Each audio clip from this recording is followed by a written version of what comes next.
Alright, so for everybody on YouTube, welcome to round number 1. It's Watsy Henry D. It's terrifying. Got the Shuffler and Wizards of the Coast in their corner.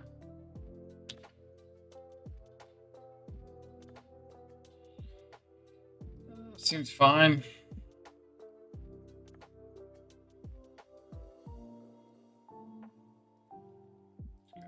Down our channeler.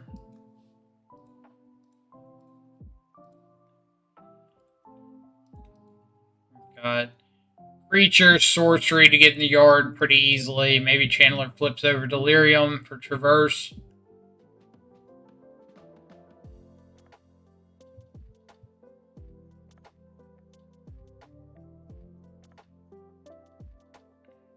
They did reveal Gigantha, so maybe this is some sort of like Urza Saga deck.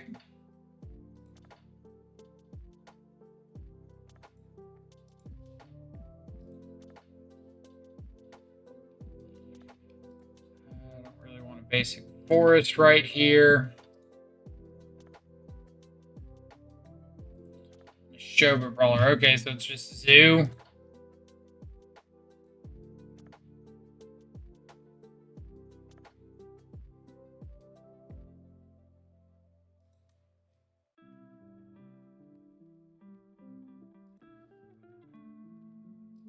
We're going to go to second main phase and Thoughtseize.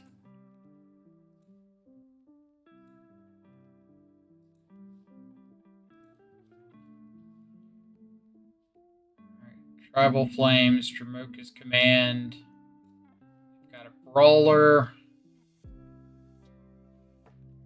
I guess we're just taking the Kavu. And if they want to, like, Tribal Flames down our Ragavan or our Channeler and attack, we're okay with that.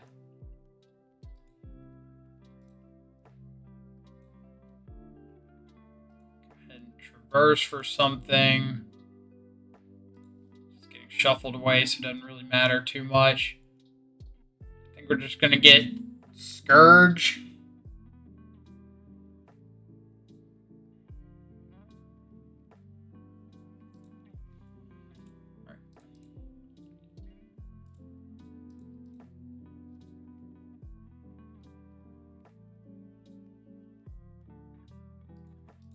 If they want to, like, fetch and shock and Tribal Flames down the Channeler, we're really happy with that.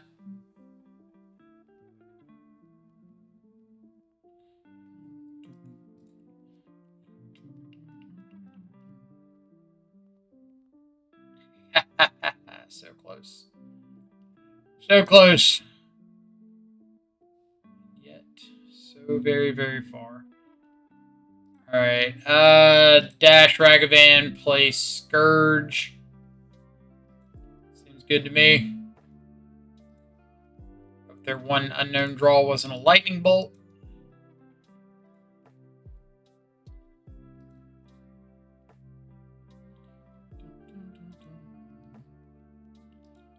Can't play that.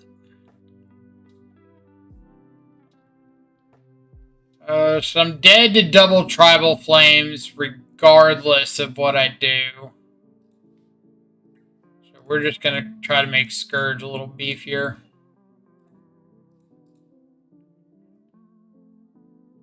Also really hope they don't have the card Leyline Binding in hand.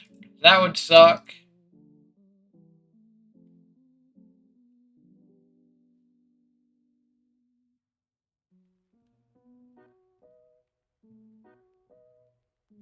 Didn't know about that one. So we know Brawler, Dramoka's Command, Flooded Strand, so we know everything.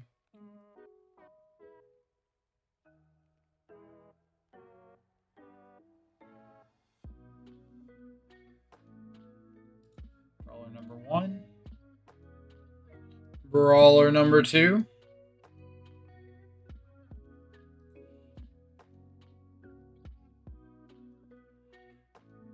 Alright. So let me double check damage. This should be death with the Battle Rage regardless of what they do. They block everything on it. That's 7 toughness. I trample over for 2, put them to 9. This grows to an 11/11. fire off our battle rage and say, here you go. Good luck.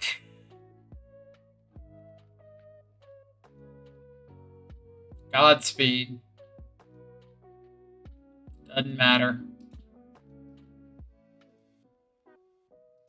But we appreciate the effort, though. Go down swinging. Alright, Zoo, really weak to Blood Moon. They probably wouldn't be expecting Blood Moon out of us.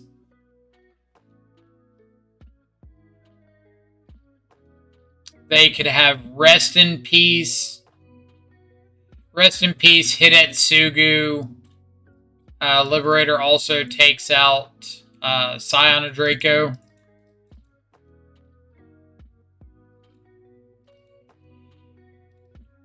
Poured out some Battle Rages because of Leyline Binding.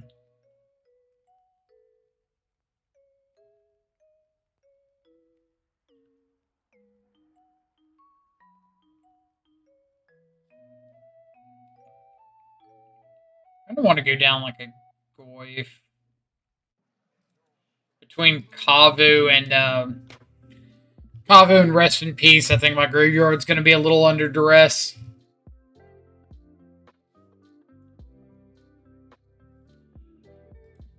Seems good. Did they see any graveyard synergies out of us that game? We never showed them Croxa.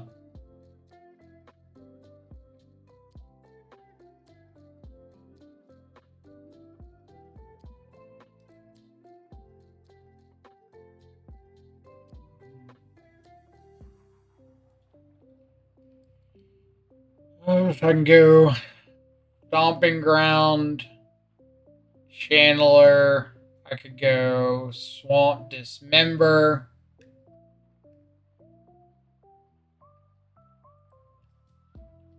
Stomping Ground, Channeler. Guess it's bad if they have Dramoka's Command. It's kind of whatever. Really good for me if this is just like attack in, trade off, play a Kavu or something. Leyline Binding. Yeah, spending a Leyline Binding on a Channeler is great for me too.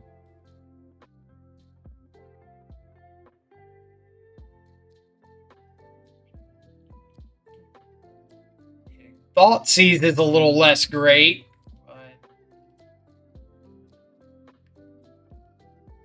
We need to do a new count in the chat for the number of times that our opponent's Ragavan hits a Thoughtseize.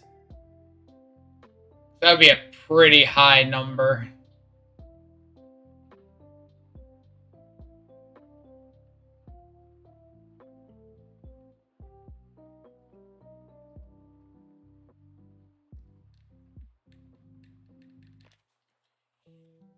Take our Tarmogoyf.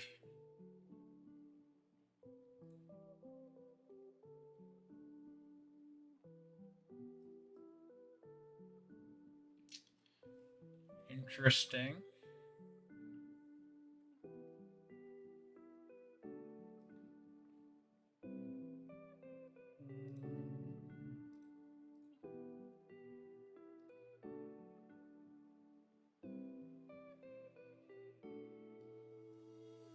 I don't really care about the Tribal Flames if we take out most of their lands. They can get a basic forest off of Foothills. That's a little annoying.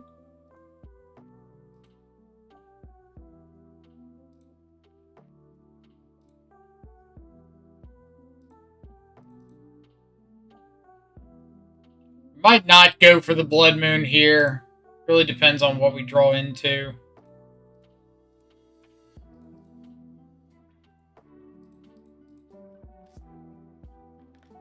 What we draw into, what they do.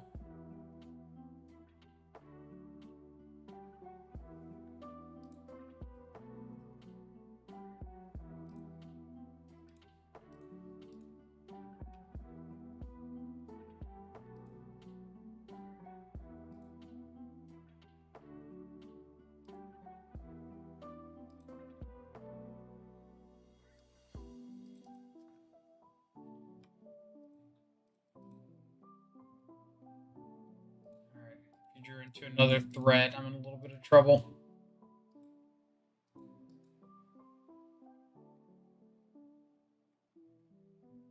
It's not a threat. That E on 1, sure.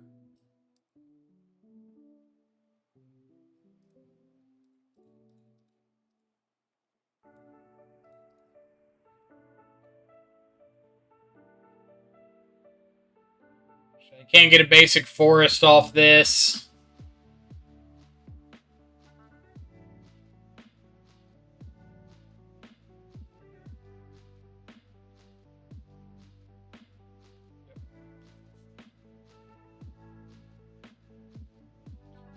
And they've got Gigantha, so we need to find like a Scourge really quickly.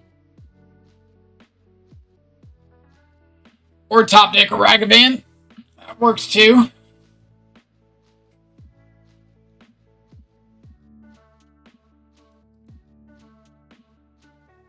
Why? I don't know why they wouldn't add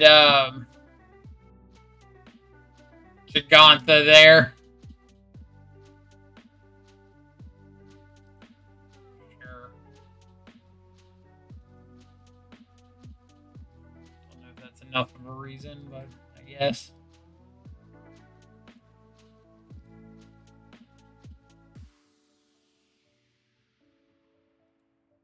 This is also why we didn't tap off of our red source. Hold up Bolt. Not necessarily because I thought they would pop the EE right there, but Shadow Scourge.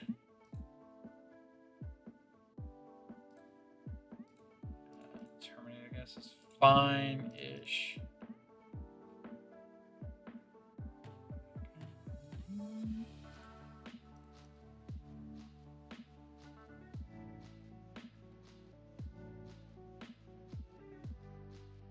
Okay.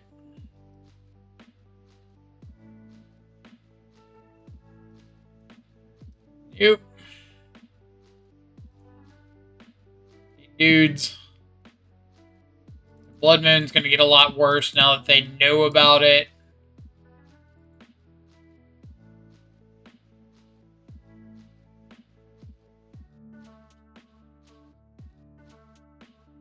We didn't see Rest in Peace or Hidetsugu. I still kind of expect them to have those. Let's see, K Smith 78. Thank you so much for the follow. I hope you're having an awesome Friday. Appreciate you coming around and hanging out.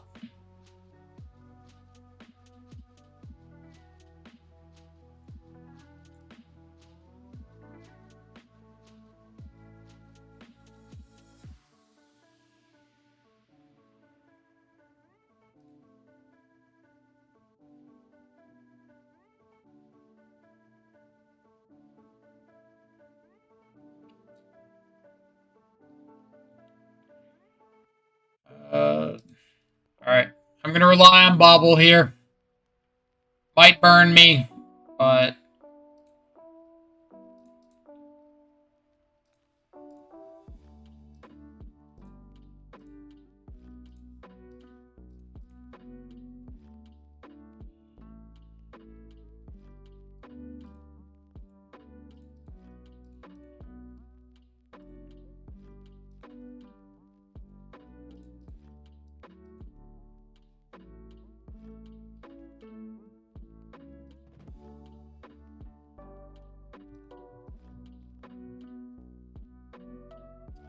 Land. Red producing land.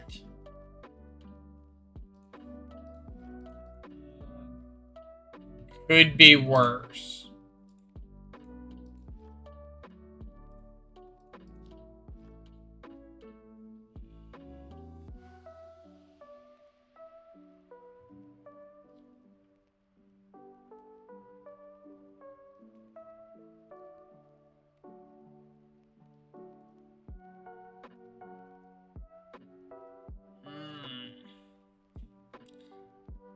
Not need them to have was a good threat off the top.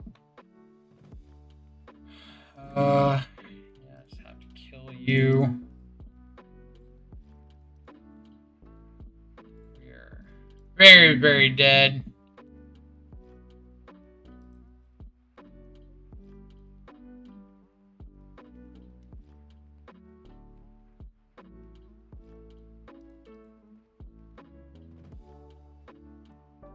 Expressive iteration. Okay.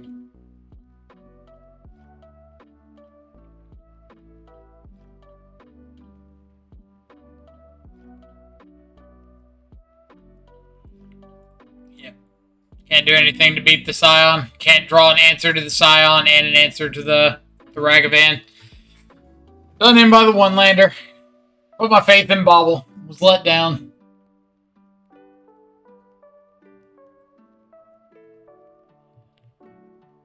The bauble giveth, and the bauble taketh away. Rattle chains for the win. I think our opponent's actually on spirits. That'd be pretty dope.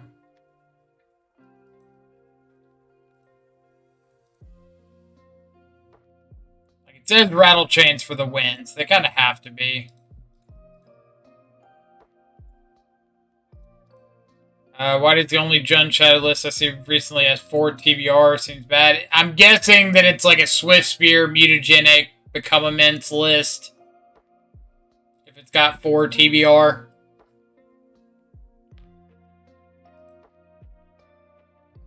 It's like, isn't necessarily a bad thing.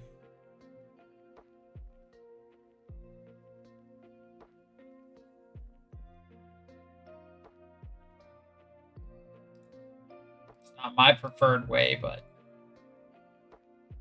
it's like kind of the nitpicking.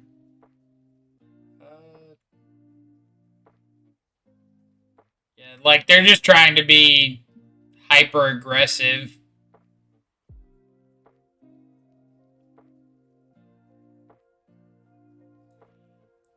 Alright. I don't think Spirits has any way to like gain life here.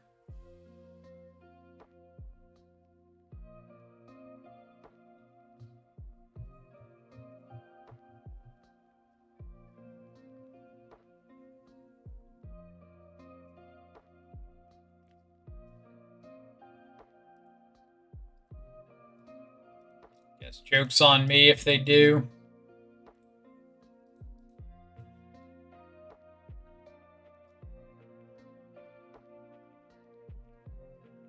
But yeah, those heavy, like, mutagenic, become immense lists like that are just kind of saying, hey, my avenue to winning is do this very proactive thing, and you're going to have to find an answer for it. And if you don't, I'm going to run you over.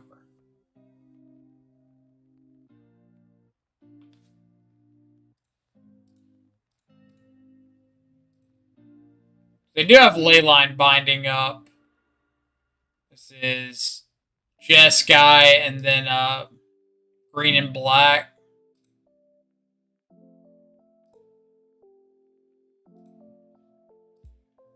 would like to fetch and shock first.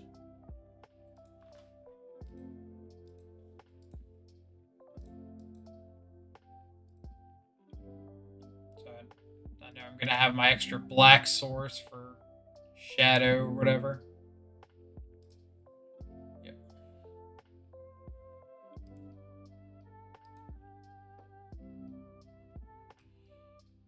Okay, so it's like a Esper Goryo's Vengeance list. So if I just take the Grief, what does that do?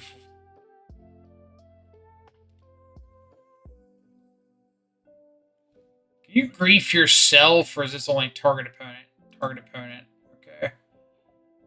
Well, like, I'm definitely not taking the Gristlebrand. Because I do not want them Goryo's Vengeancing that. I don't think there's a big difference between taking the Grief and taking something else. Like it's Grief or Shadow Prophecy. Maybe I'm taking Shadow Prophecy because honestly, if they grief me, like I just don't care.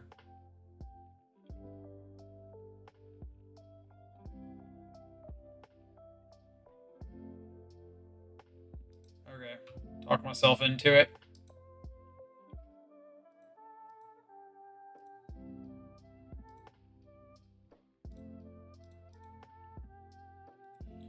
Or TBR. Yeah, it's just like one of those old all in on Become Immense Battle Rage lists is what it sounds like. You're just trying to get like Swift Spear, Mutagenic, Become Immense, Battle Rage, or something like that, and kill your opponent in one shot.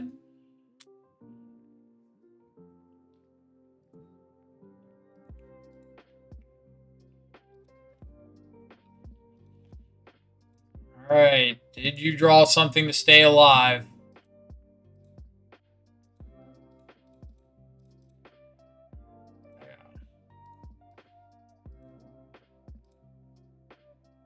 Survey says outlook unlikely. Alright, so Esper Goryo's Vengeance with Greaves. I think I want like Dothies and Blood Moons, and that's probably about it. Could bring in Terminate in case they're just like Grief Ephemerate.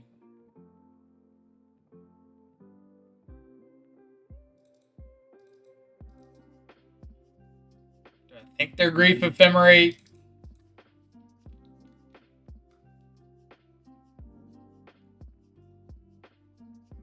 Probably want to leave in a Battle Rage. Well, it could be Solitude. Ugh. Why is there so much thinking involved with Magic? Just let me cast my bad spells and not worry about what you're doing. So while we're waiting for game 2, let's do our obligatory shill here. First off, thanks everybody for coming and hanging out. Always appreciate it. Really great to have such awesome support whenever we stream. If you haven't yet, I'm going to drop a few links in chat.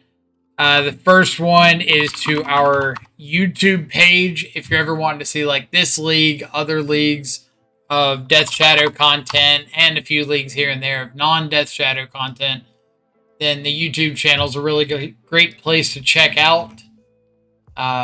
Where we've got like all of our leagues on here, including showcases, voiceover leagues, whatever. And everything should be like dated, deck list, what we played against, time-stamped, whatever, so you can go see it. Then I'm going to drop a link to the Discord if you want to come ask any questions. And finally, a link to the Twitter. So if you're ever want to know when leagues are going live, Twitter's the best place to check that out. It's like the first place that gets updated whenever we go live. So there you go. That's my shill. Till next time. Try to do one a day, but we're really trying to get the YouTube built up. So if you find yourself on YouTube and run across one of our videos, please hit the subscribe button. It does not cost anything to subscribe on YouTube, but it really helps with the metrics to make sure we can reach people. Clark, what's up? Long time no see indeed. Hope you've been well.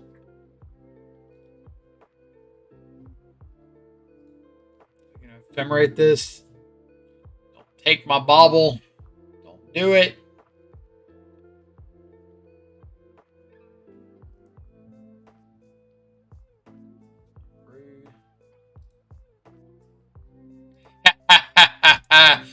You deserve this. You deserve this, OP. See a risky one-lander I like. I kept a risky one-lander game 3 of match 1 and never saw the second one, so it's kind of how it be sometimes.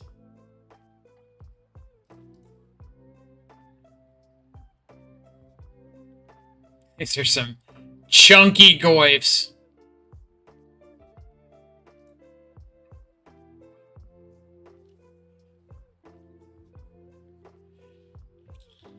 Alright, if you got another ephemerate, you got another ephemerate. We're crashing in. If you want to trade off Grief for a Ragavan, I'm okay with that. If you want a Leyline Binding the Ragavan, sure. Got another. God bless.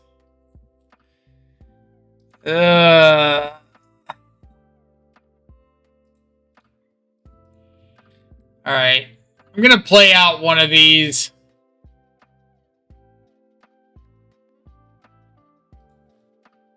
Because if they want to Ephemerate and exile one, then I still just have like 2 more to play out.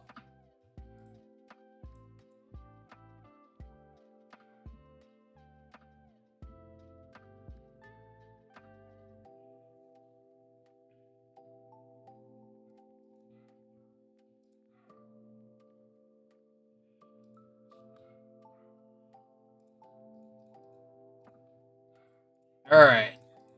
We have another Ephemerate. Question of the day. You got it.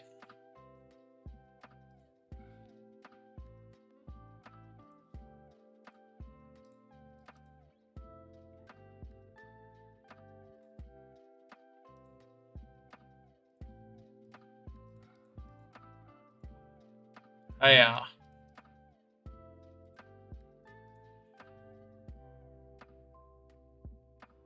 No. No, our worst enemy's second land. Prismatic ending, faithful ending. Okay. You get to gain a little bit of life off this.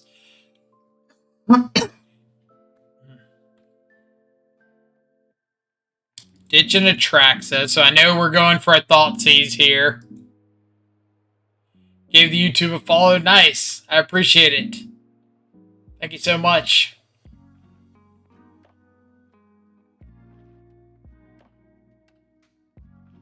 Alright. How are we doing this? Guess we can just lead with Thoughtseize.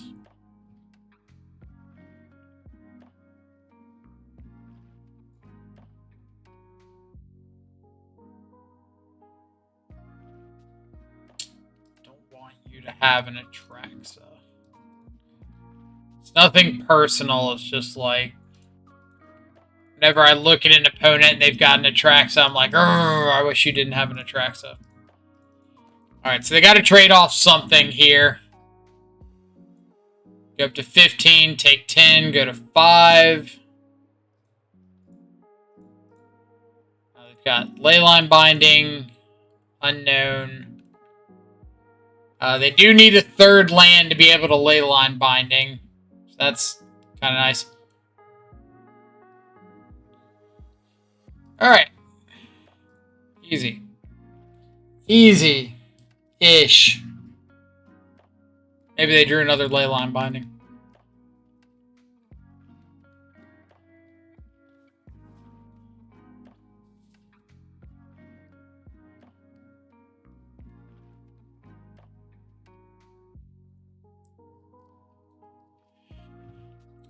We got round number 3. Something good. Shadow Pals look decent for scam, or is it just this game? So we did whoop up on black-red scam last league. It's kind of the advantage of having a whole bunch of stuff that's 1 mana, some 2 mana stuff. So when they like scam you out of your 2 best cards, you're like, cool, here's 5 other 1 mana spells. Easy Money 481. Thank you so much for the follow. I hope you're having an awesome Friday wherever you're at in the world. Appreciate you coming around and hanging out. High APM MILF. Huh. High APM MILF. That's a name right there. Basic Forest, kind of awkward with Kroxa, but the rest of the hand is really good. If I get in like an attack or 2 with Ragavan, then we don't really care about that Basic Forest anymore.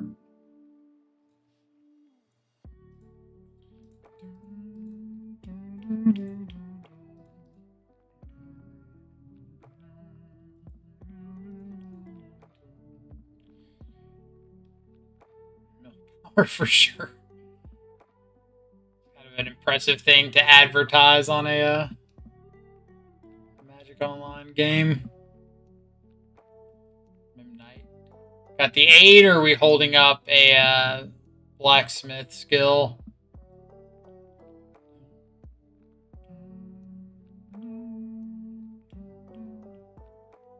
Went the wrong way.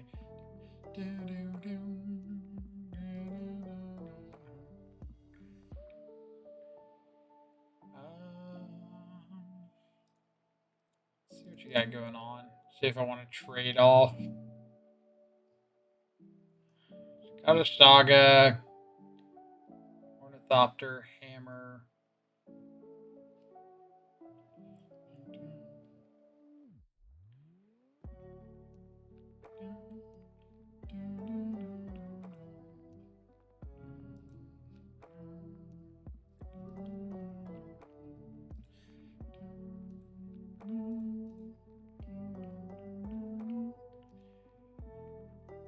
I don't think I'm trading off for the Memnite right here.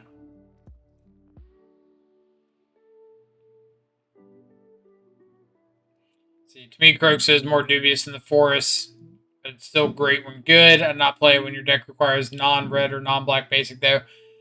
Yeah, so part of it's because we're running Traverse, and I really like having the Croxa to be able to Traverse 4. And then part of it, like, we have to have the basic Forest because we're running Blood Moon in the board. And it's just like one of those games where they happen to not line up. But ideally, you'd never actually draw the Forest. It's just there to fetch when you do want it. But of course, as soon as you throw something in your deck that you don't want to draw, you're going to draw it.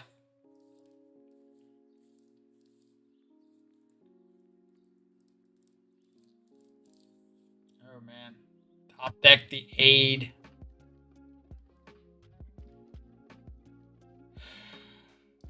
Alright, we're going to get hit with this regardless.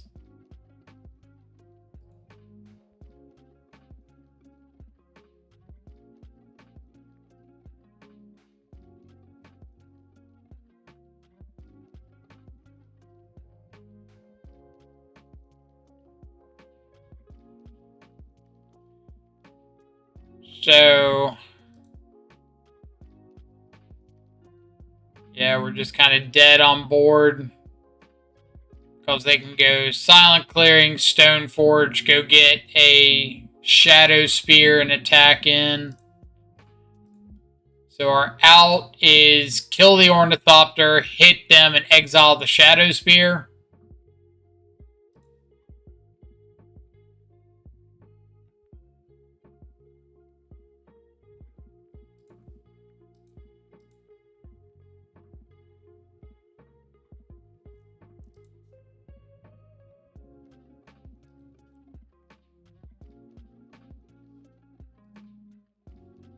Almost.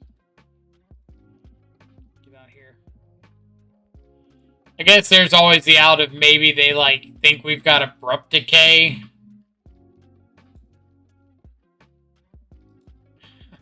Owned by high APM Mill. I don't know how proud of that we should be.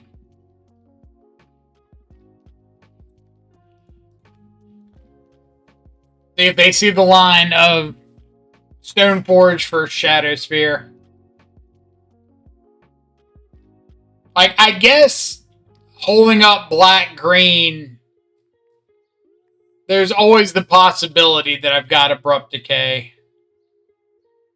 And honestly, I think Abrupt Decay is a card that, like, doesn't see enough play.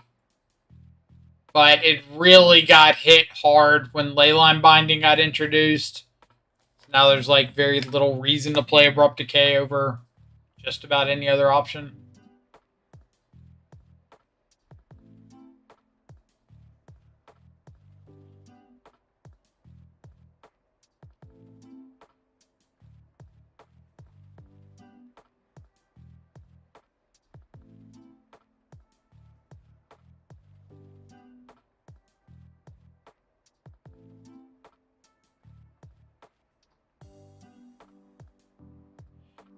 They're just seeing if I'm F6.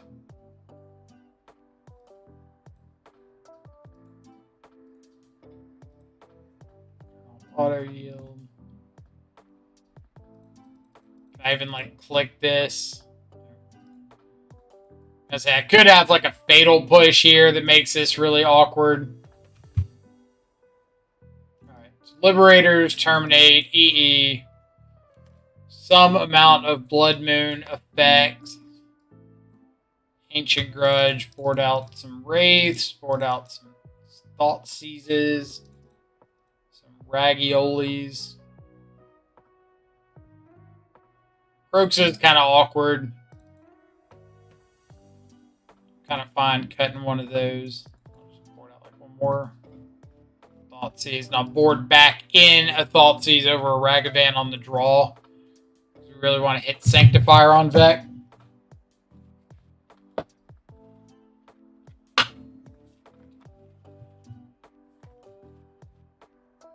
Top deck aid got us there.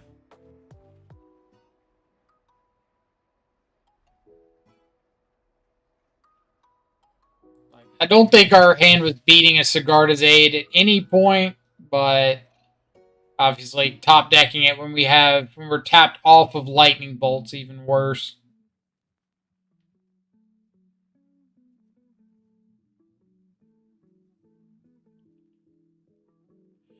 Wasn't paying too much attention, sorry. What are we up against? Hammer? Yeah, Hammertime. We tapped off and gave them a blind draw game one, and they ripped a Sigarda's Aid on us in that blind draw. So we're going to hope to not do that game two. Which means we'll probably do it worse. But we had a really funny game against Hammertime earlier where we maggots to the moon, and then our opponent attacked with like a construct token. We knew they had a single hammer and a nettle cyst in hand. We're at 18 life, and sat there and debated whether or not to block the construct. Like, I'm dead to second hammer if they got it. They have 2 unknown cards in hand, and ultimately decided just to like let them go for it. And turns out that yes, they indeed did have the second hammer.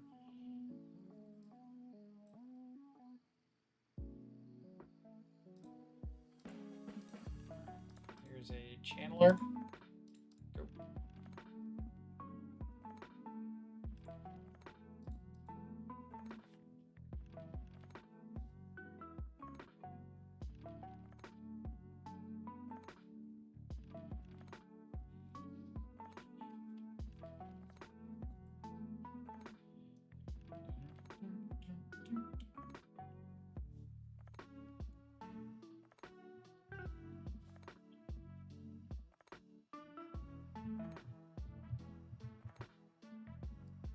See if they want to block.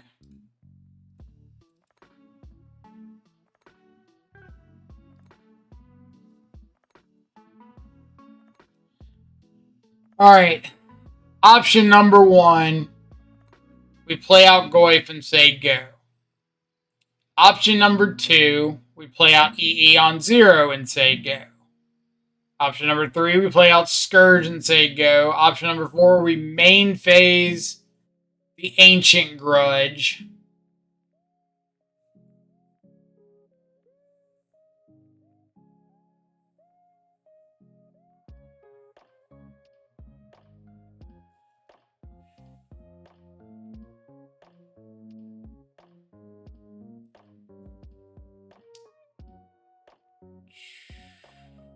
EE and Ancient Grudge don't play around Blacksmith skill. So if they have like skill plus hammer, I'm in a pretty rough spot. If I play out the EE and they have Sanctifier on Vec, that makes life a little awkward.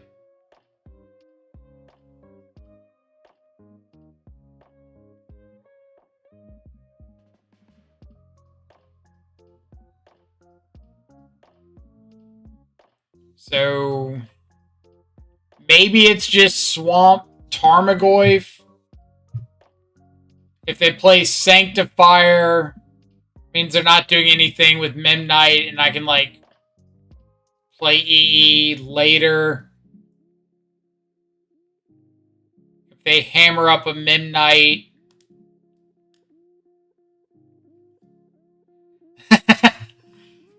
I think this is the Tarmogoyf if you only died a double hammer. So that's exactly the thought process in the game earlier. Is we only died a double hammer, and they had double hammer. So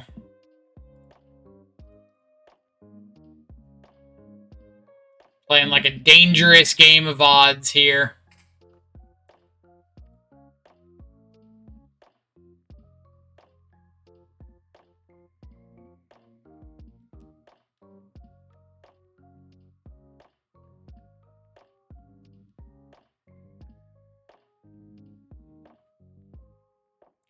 Like earlier, think of this game one turn from now, and that was earlier. Like they had a saga. We played out a Magus of the Moon. They made a construct, lost the saga, untapped. And they had a Sigarda's Aid out, a Hammer and a Nettle Cyst that we knew about, a Stone Forge on board that got the Nettle Cyst. And we had a Tarmogoyf and a Magus.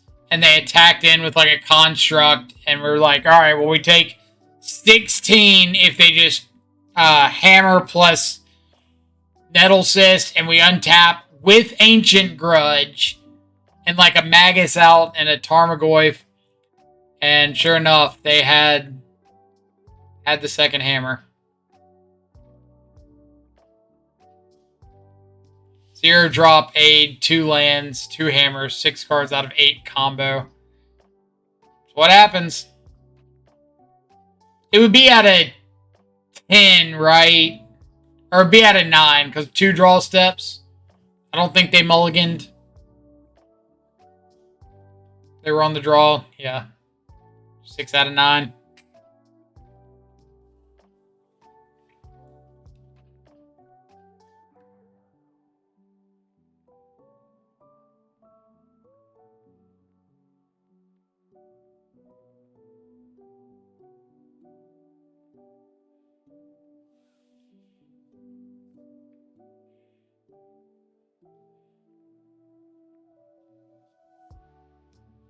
Alright, so that leads me to believe they don't have a hammer at all. And that gets basic forest to be able to Magus here.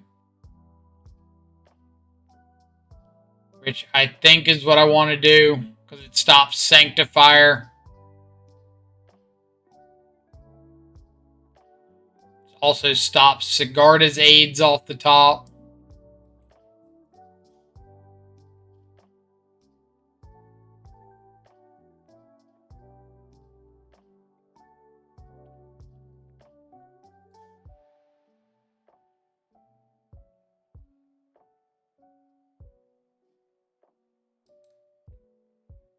Thank God you did not wait until this Magus came down and do that to the Magus.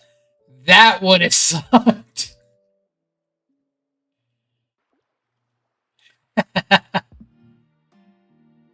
I will take March of Otherworldly Light on that Channeler all day long.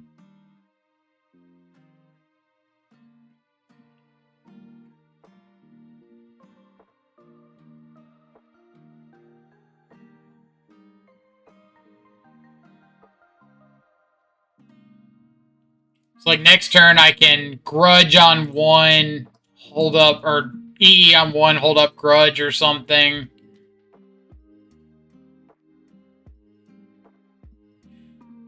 They can't Sanctifier, they can't Pure Steel Paladin.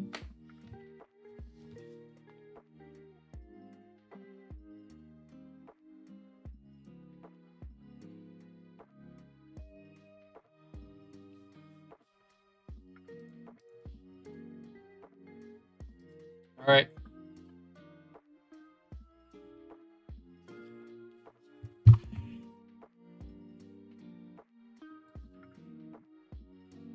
Huh.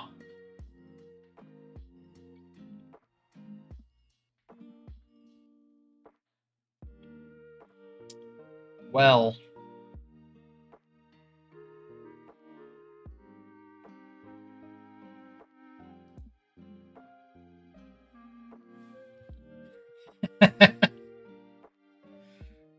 Why is there a sword? Because that's what happens when we play Modern.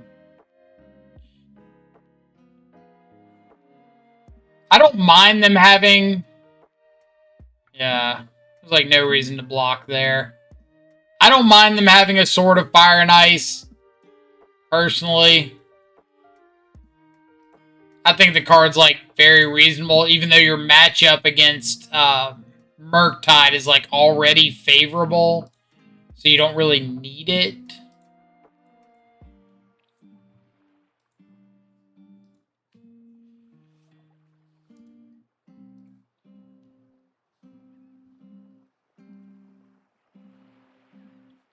I feel like if you're wanting to run Fire and Ice, you're probably better off just running a whole bunch of like Sanctifiers.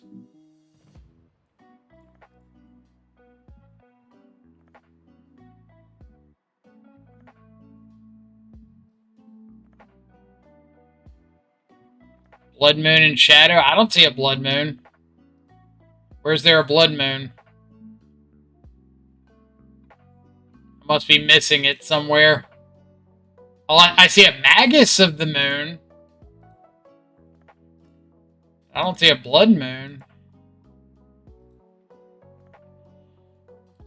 Like, hidden behind the Magus?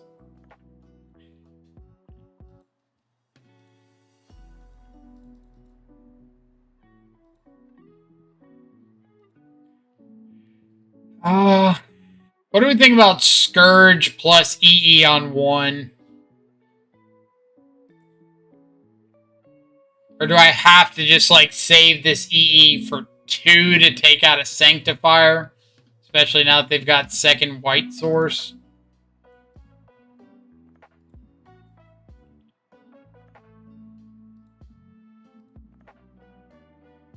I think the impact is too low to be worth it for 3 mana in a deck like Hammer. Sanctifier is 100% better.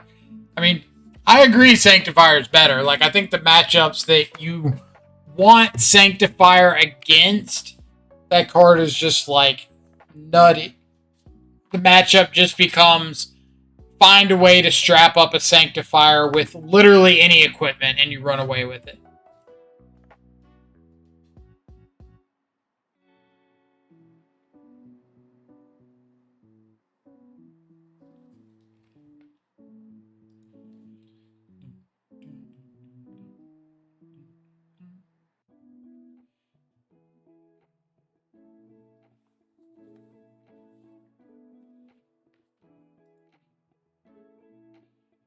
Yeah, that's what I was saying. Like, Murktide's already a good matchup, so I really don't think you need Magus. Or need Hammer. Hammer, Sword of Fire and Ice. Figure out what I'm trying to say eventually.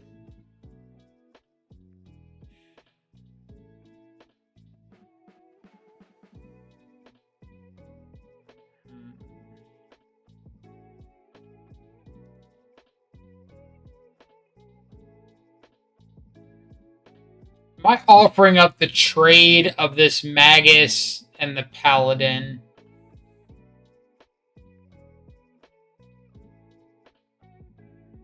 Probably not. I don't think there's a big benefit to...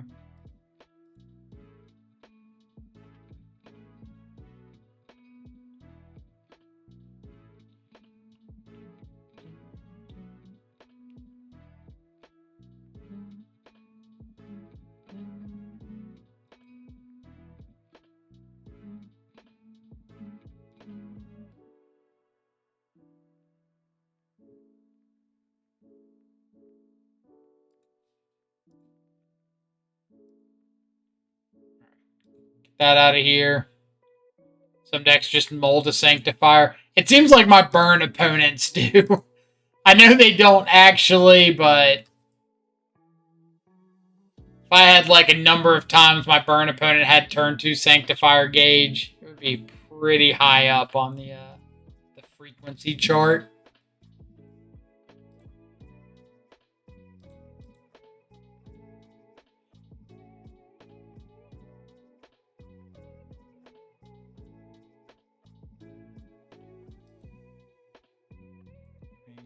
Kind of rude. I will accept being dead to triple hammer.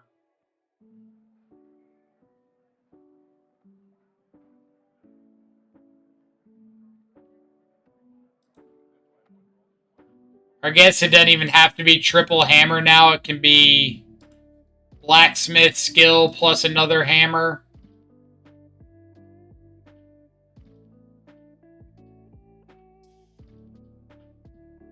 So now it has to be double hammer.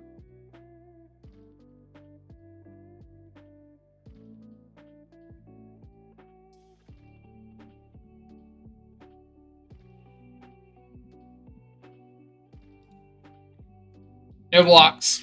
If you got the hammer, double hammer dies. Or double hammer kills me. Okay.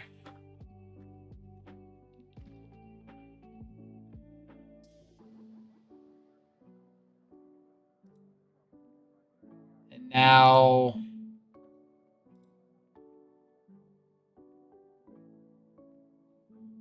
Alright. We attack with both. We can bolt ourselves for lethal. We can bolt them after damage for lethal.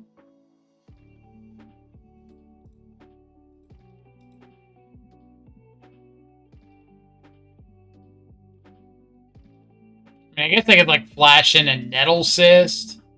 So maybe I'm supposed to...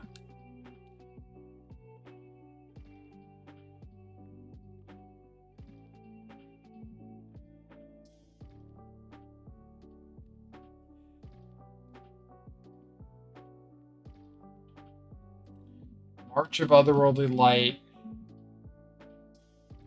Okay. Take 2.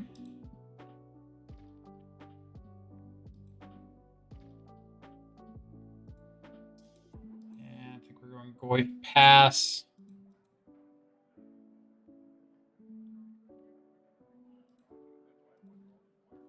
Multiple March of Otherworldly Light.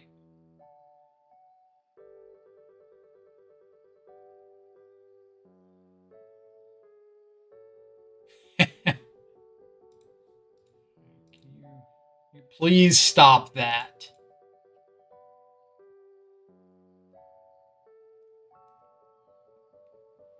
Can you cease and desist with all the hammers in March of Otherworldly Lights, please? Just like a couple less than the number you have shown would be fantastic.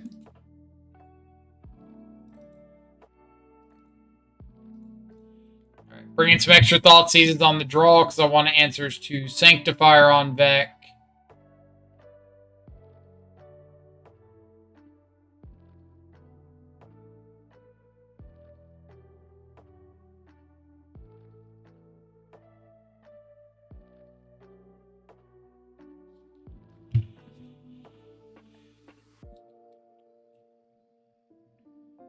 The one-landers.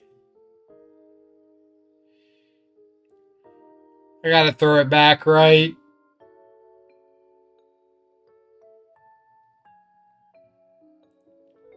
Yeah. So, with only one land, it's like a mull to 6 with the Magus. And not doing anything on only one mana, I think, is enough of a reason to mull. If I had like a Channeler, I might keep this. Just so I could like play out Channeler, maybe upkeep Bolt and get a Surveil. But yeah, I think I'm not feeling it on 7.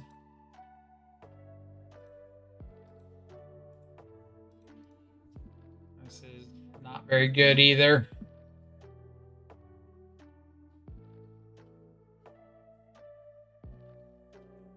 Paradise Mantle.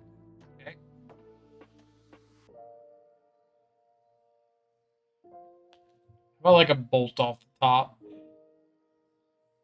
One of your finest lightning bolts, please.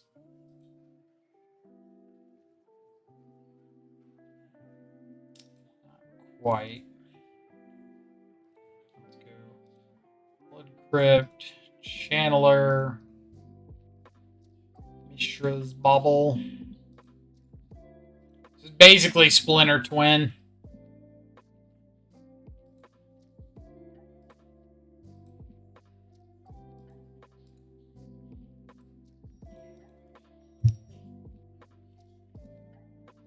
Alright, so I'm assuming that's their second land, because you probably don't lead Silent Clearing, Ornithopter, Paradise Mantle. Oh, never mind, they had a land. Oh. Shows what I know.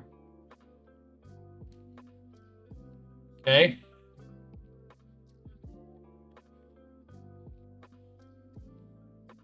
Four.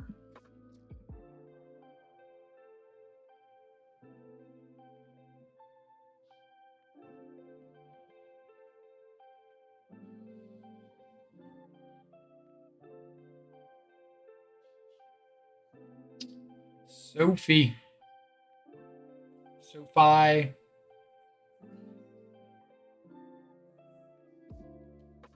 And cranial plating. Holy crap. We're in danger.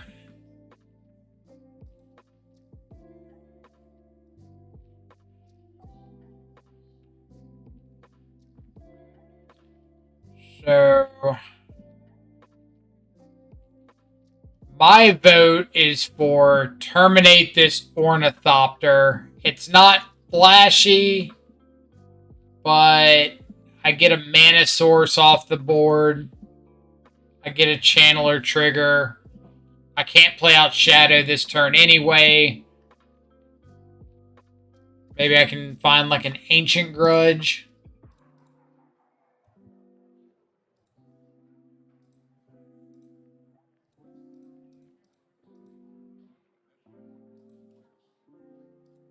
Nope. And it keeps me from drawing into another land.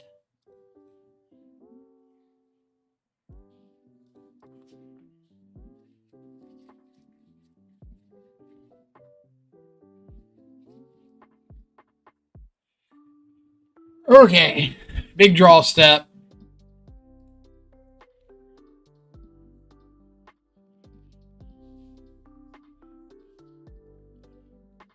Alright, so Traverse gives me Delirium, so I think I have to go for Traverse flipping over Delirium. Creature, Sorcery, Tribal are all live. I do not have a Blood Moon in, so no enchantment.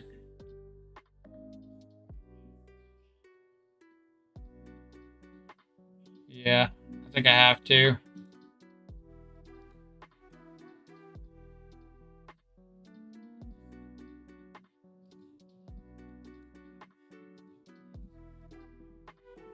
Survey says. Ooh, nice.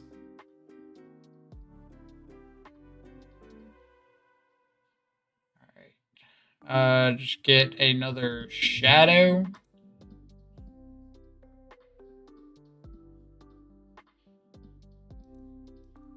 Yeah.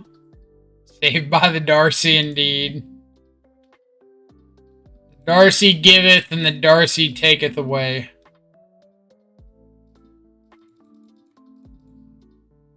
Here you go. Cranial plating's a little tiny bit scary. Just a teeny tiny bit.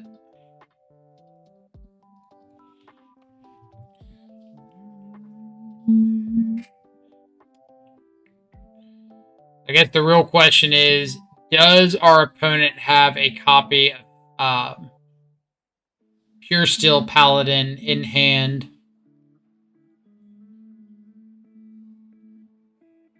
If yes, much danger. If no, still danger, but slightly less.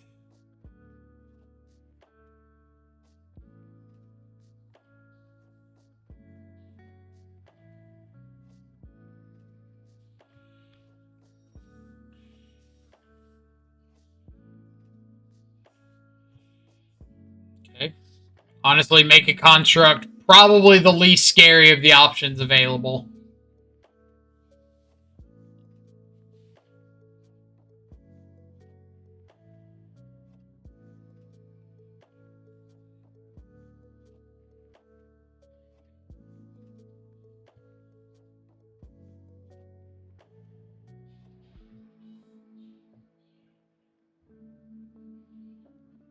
All right.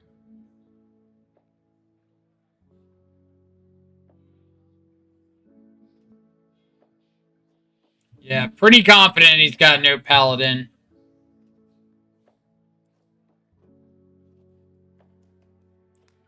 But you have no idea how quickly I will not block if you attack. Alright, something with text that's not a land.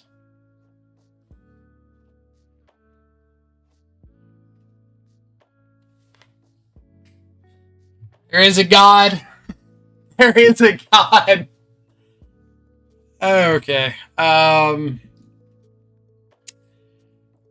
That is, in fact, a good draw. So what is my plan here? I think that I want to start by going to combat and attacking. Or, actually, I might just Ancient Grudge this Springleaf Drum pre-combat. Because they're going to... If they've got a blacksmith skill for the Springleaf Drum, then they tap off of a construct. I fetch and shock first. They tap off of a construct. They have to block a shadow. And I get to force the chump block and then Ancient Grudge the other construct.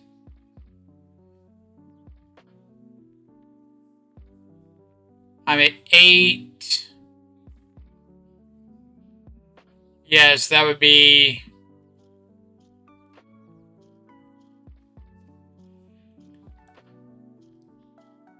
Yeah, I guess going for the constructs is fine. Because you're right, it taps one of them off if they've got blacksmith skill. Oh, we don't have another shockland. No! No, who did I let decide this?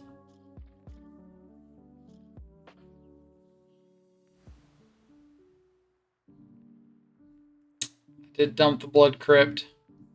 Okay. So that's fine. We wouldn't have had lethal with the shockland in hand anyway. So this is okay. To an extent.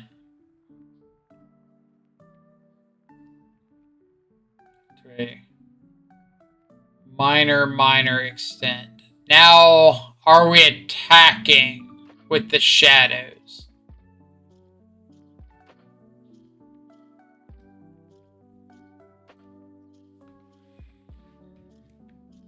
I don't think we can.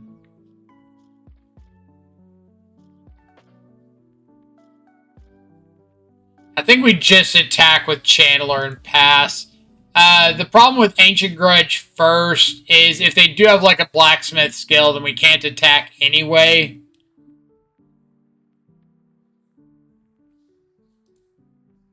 Yeah, I agree that I don't think we Ancient Grudge first without like having lethal.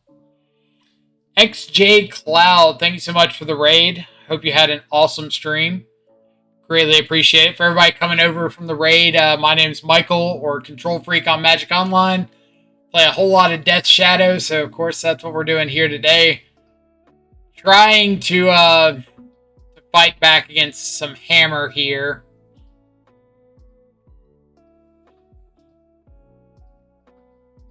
Say fight back. We're not in like a bad spot. But hope everybody coming over is having an awesome Friday so far. What were y'all watching over on XJ Cloud's stream? Something cool, something interesting?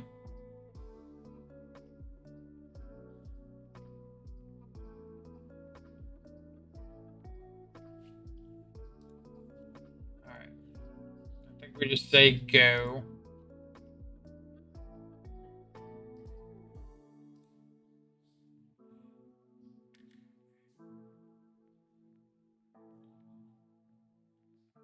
On. I know you want to play out this Sword of Fire and Ice. DJ Jedi Jeff didn't come from the other stream, but I had a massage. I'm now sleeping my Pioneer F&M deck while watching. Nice. That sounds like the peak of good living. Had a massage, sleeving up a deck, watching Magic. Alright.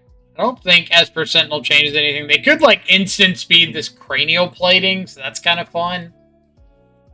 But if they, like, attack with the 2 constructs, we can just put Devil Shadow on 1 construct. Make them move over the plating. Oh no, we just put 1 shadow on it.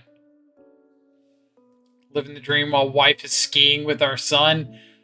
Are you like on vacation and you're just watching this from like a hotel room? Is that what's going on here? Like up in the Swiss Alps somewhere. Snowy peaks on one side, Large Hadron Collider on the other. Just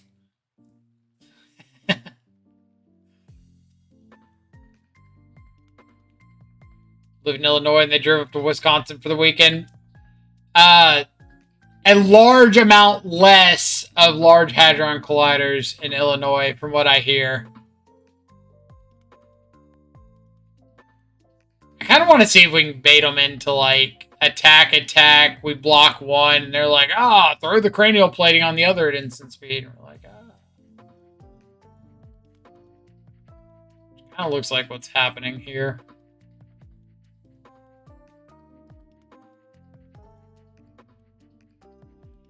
Let's go block 1, say okay.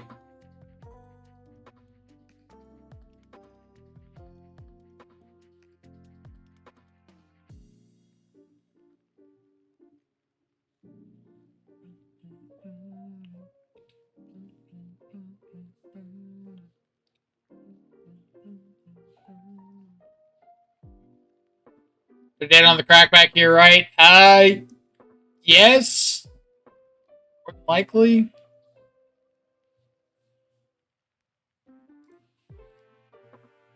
So I don't want to hit the construct actually,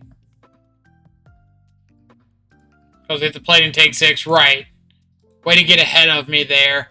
I don't want to hit the construct because I want this construct to hit me, grow my shadow out of range of dying to this one.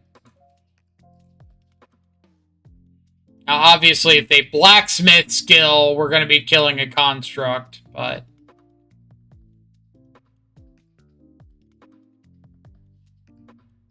yeah. Yeah, artillery, you got the idea there. Kill the plating. So for anybody who has not seen a lot of Death Shadow, combat damage is all done at the same time, and state-based actions aren't checked until after combat damage is done. So because I've got, in this case, a 3/3 Shadow blocking a 5/5 and a 5/5 going untouched, all the damage gets mashed up together at the same time. They assign 3 damage to my Shadow with their non-trampling construct over here. They assign 5 to me with this construct. All the damage settles. I'm now at 5 less life, so I'm down to 5. And Death Shadow looks and sees, okay, how big should this be? Well, I'm at 5 life. It should be an 8/8. It's only got 3 damage marked on it from that construct. All right, We're live. Realistically, it would have 5 marked on it, but you get the idea. They just can't assign a whole bunch of extra damage to it, or can't assign in a way that the shadow would not outgrow the damage that is being dealt to me. And you get the idea. Artillery, thank you so much for the follow. Hope you're having an awesome Friday wherever you're at in the world. Appreciate you coming around and hanging out. Funniest moment ever at a big tournament was the judge explaining to the burn player why searing blaze on the shadow with his opponent at 10 life didn't kill the shadow at the table next to mine. That might have been one of my matches, because I've had that come up a lot. I had it come up in like round 12 or something of like an SCG Open against a burn player. So like this person clearly knew what they were doing.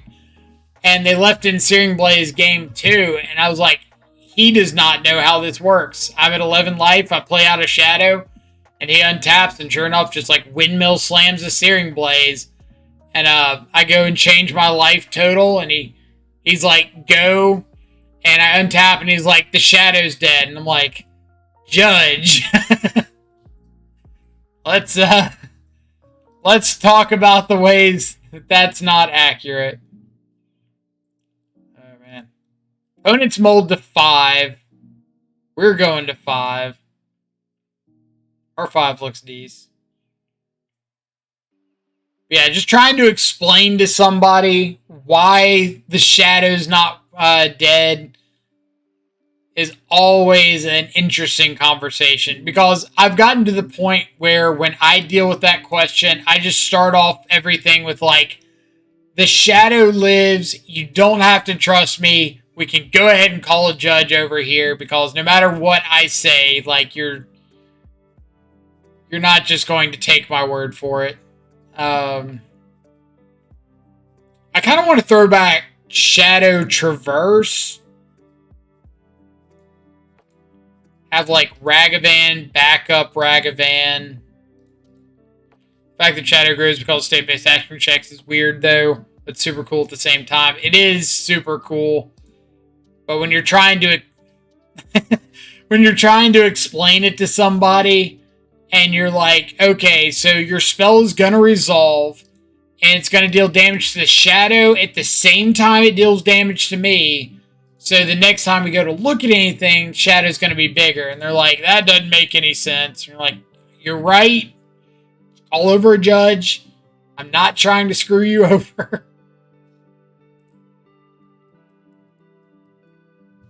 Had this at FNMs with no judges and no one wants to believe you. Luckily, we've got a lot of judges that are not judges, but people that play in our LGS with like judge experience that will stand by it if like I tell them, hey, this is how it works, I promise.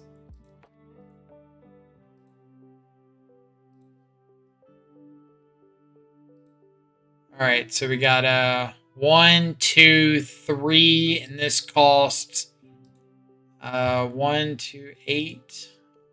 So how come they can make 7 mana off 3 mana sources and we can't? That seems a little biased.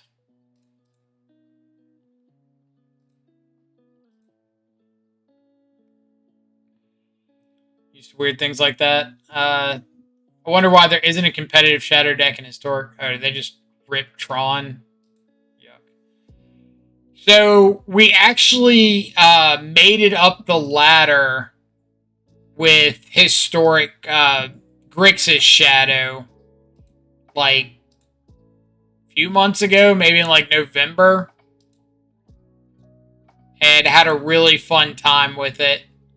So I think you can play Shadow and Historic. It's probably not going to be as good as a lot of the other options, but it's definitely a possibility. Like if Fetches really kills the Shadow deck. It does, but you get to play... Alright, I'm going to show y'all this Magic card, and it's the funnest card I've ever played in my life in Historic. And if you've played Historic a reasonable bit, you've probably played against this card or with this card. Let's find it.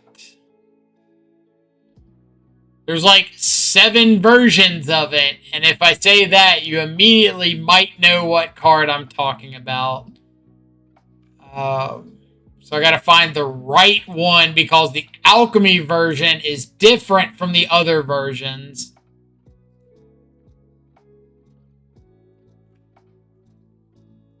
Come on. Where are you? I don't know the name after the comma.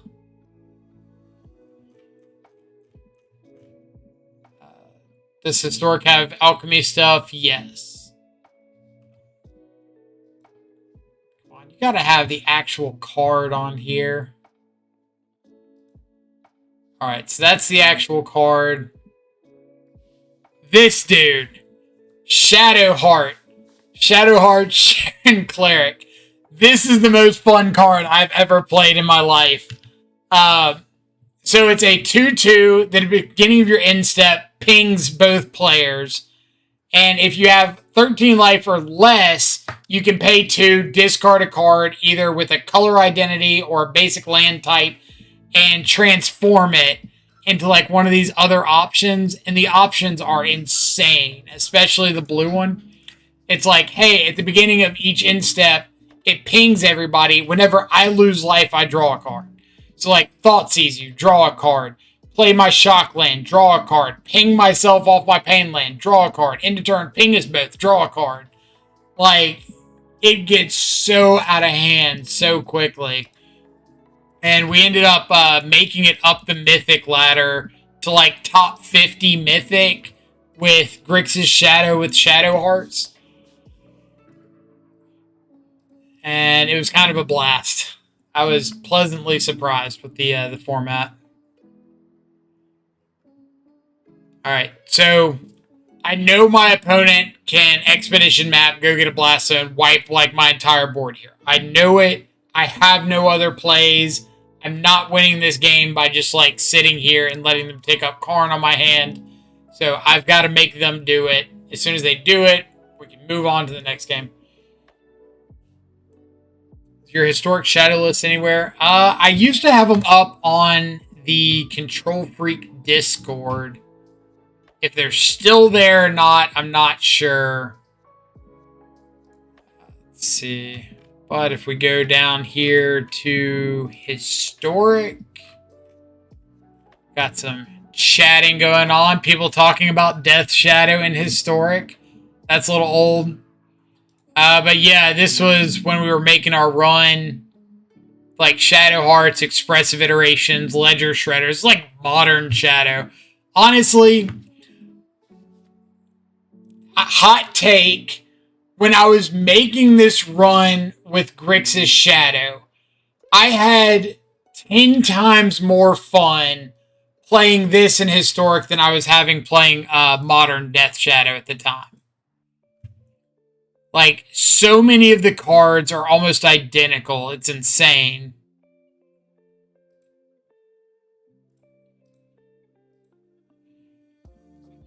But you get a lot of overlap between like historic Shadow and modern Shadow. You get Luris, which is nuts. But then you get like Channeler, but it's fixed Channeler. It's a 3/1 instead of a 3/3 when you have Delirium. Unholy Heat does 4 instead of 6. You've got Shadowheart, which is alchemy only. But then you just got like K-Command, Agadine, Thoughtseize, Shadow. Teamer Battle Rage is in Historic. And we did play like some Jun Shadow too. I don't think I've got that list up here. But I wouldn't mind playing some Death Shadow, some historic Death Shadow on stream. I know people have been a little interested before, and right now I think a lot of people want modern more, but I'm absolutely down to throw out some shadows.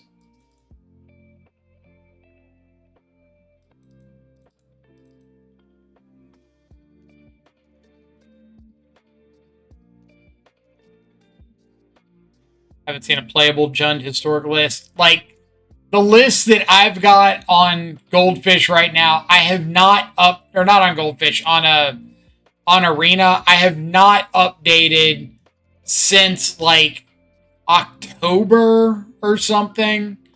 So they are very, very far from up to date. I have not looked at the historic cards that have come out since then.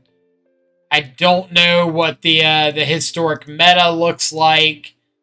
So I would kind of be starting over from scratch. But like I said, when we did make the run, I did have a lot of fun doing it. So I think historic's a pretty cool format. I would not mind kind of delving into it again.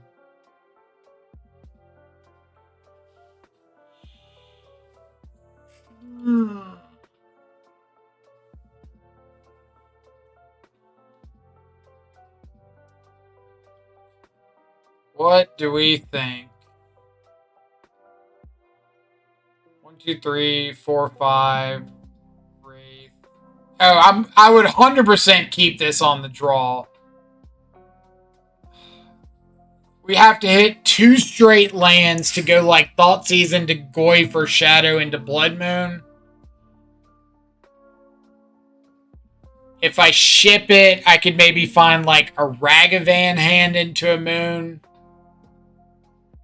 So I think I'm going to throw it back. Okay. This is keepable. It's not fantastic, but we do have just like threats. I can go turn 1 Ragavan, turn 2 Channeler, Scourge, Bauble.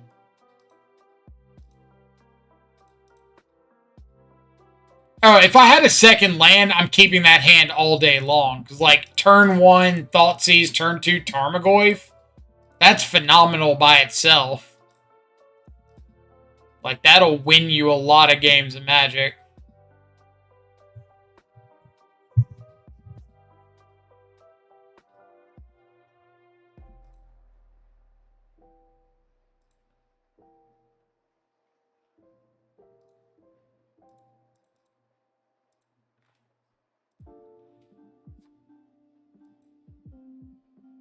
Alright, exile a Tron land off the top.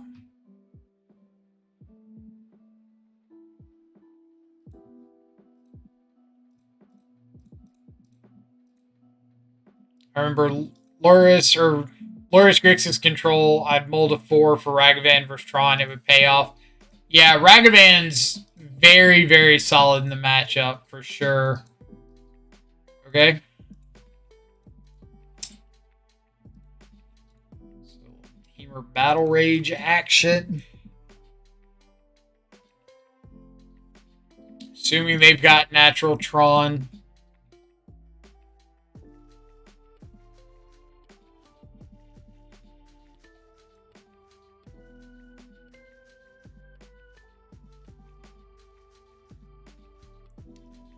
Lightning Bolt. I guess we don't even need Lightning Bolt with Alright. Damage output. If I Battle Rage the Channeler and flip over Delirium, Channeler becomes a 3/3. First strike hits them to 15. Scourge becomes a 5/5. Second strike, I hit in for 10.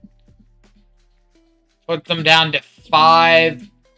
Alternatively, if I Battle Rage the Scourge without Delirium, Scourge hits for 2 down to 4 or down to 16. Scourge becomes a 4. Hit him for 4, 5, 6, 7. So put him down to 9. If I Battle Rage the... no difference between Battle Raging the Ragavan and the Scourge, right? Except for the mana. So I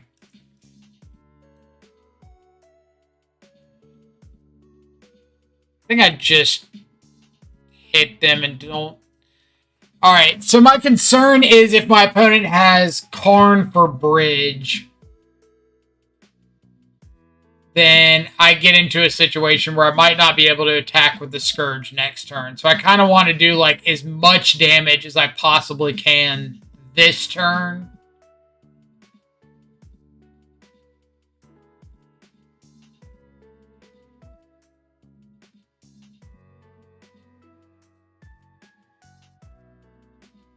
So 4... I guess if that's the case, then Battle Raging the Monkey is the best option. That does give me Delirium. So Battle Raging the Channeler would have been better.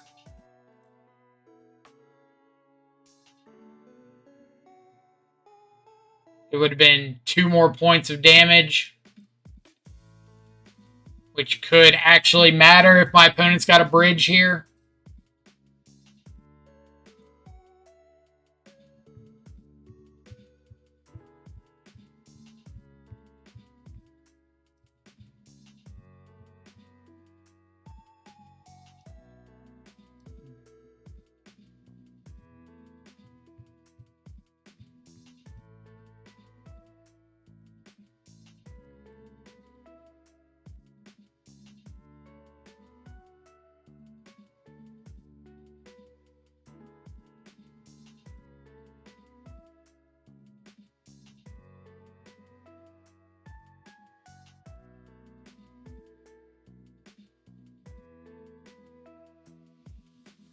Not snap playing anything.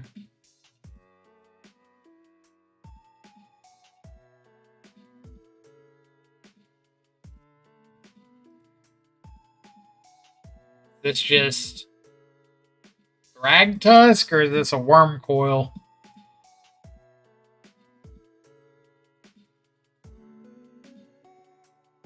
Worm Coil.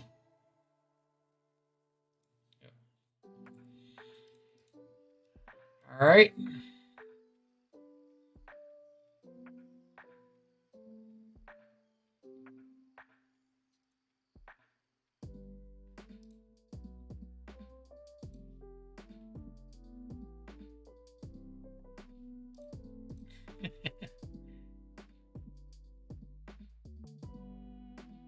Traverse.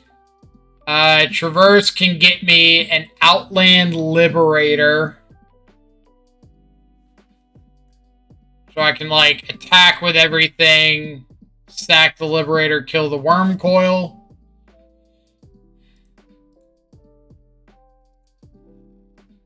Let's see if there's anything else.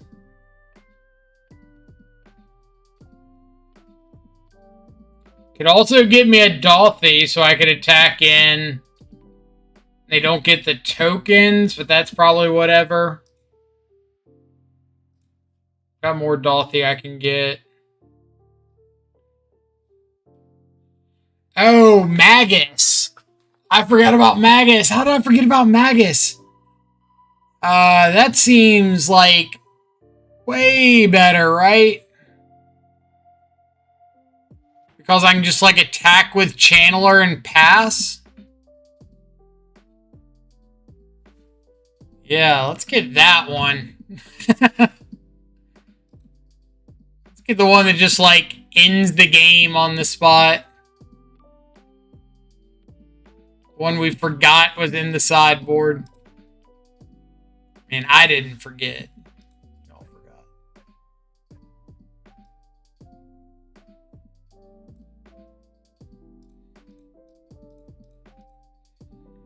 Here's a Magus of the Moon. Carry on. Probably should have cracked the P-Land first, but I really wanted to save these treasures in case I did find, like, an Outland Liberator.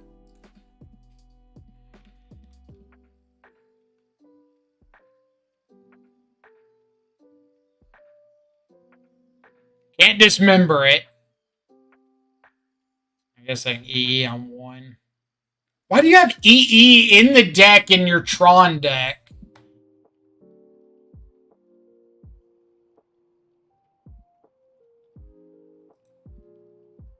Uh,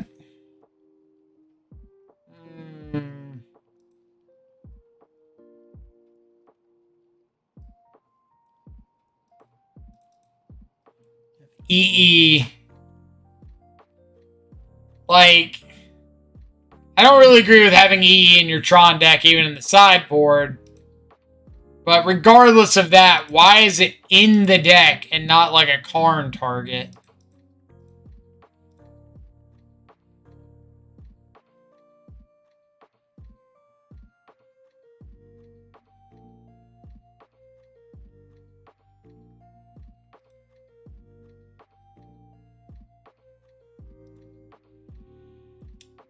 Okay.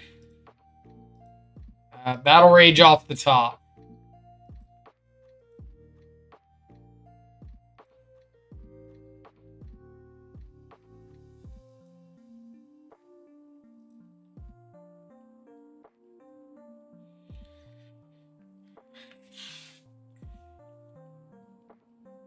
They probably have it for Rhinos. That's fair, but yeah, I still don't know why you're bringing it in, though.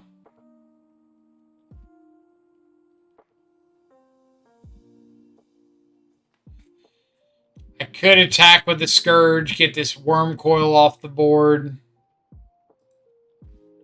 That seems pretty meh.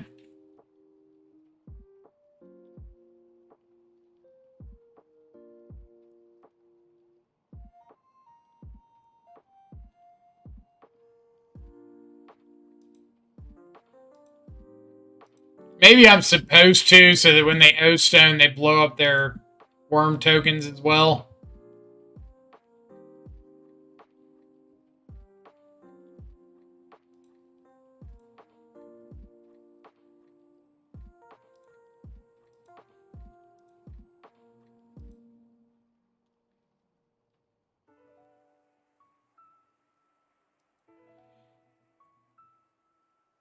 Alright. We're definitely cracking in with both, right?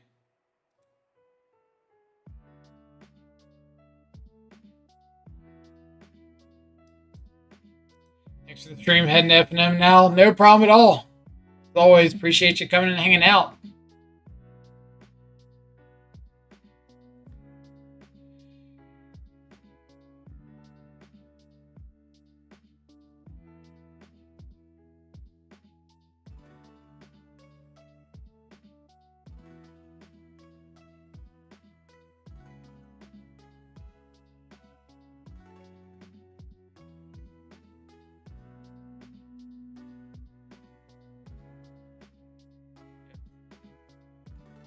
So I would like to float a mana,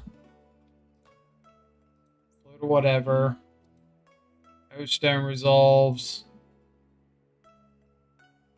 Can use that floating mana to sack Peatland here.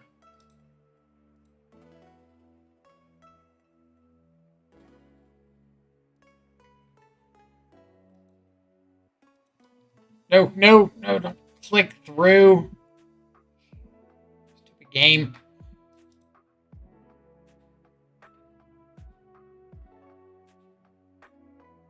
Play out the Tarmogoyf.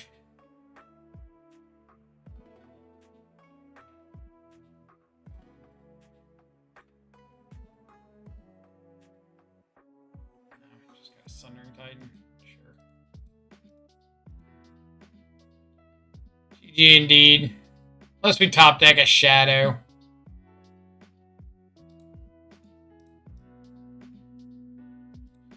Yet another card. I don't know why this is in their main instead of their side post board. Like, what did they board out to bring in EEs and Sundering Titans?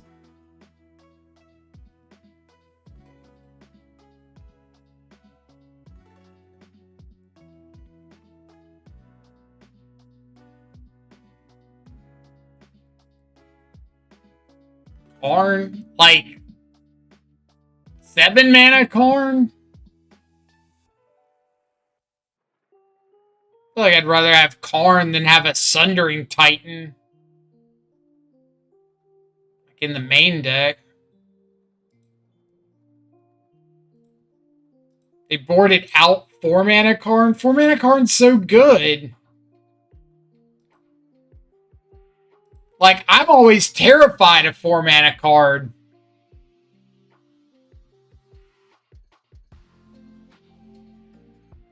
Aren't Tron players like 3 levelers main deck? I've seen leveler main deck. Kind of seems win more, but I don't play a lot of Tron, so. GGG Right Shark, thank you so much for the follow. Hope you're having an awesome Friday. Appreciate you coming around and hanging out.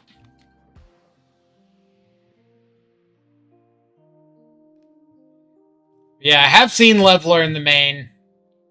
Doesn't. It's always looked worse than Ugin to me, but each their own.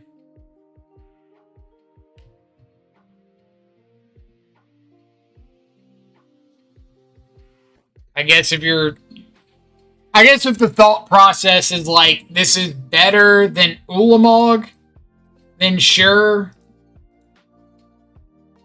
But I think if you're trying to compare it to like Ugin, it's pretty lackluster.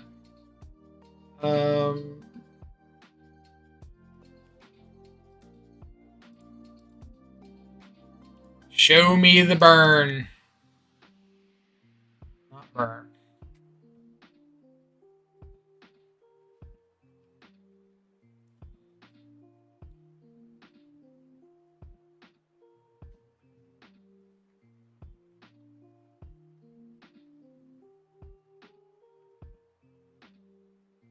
Take the Sigarda's aid and try to. No, we're just gonna take the Stone Forge. Damn kids keep making me miss MTG content. The struggle. Oh no, the children.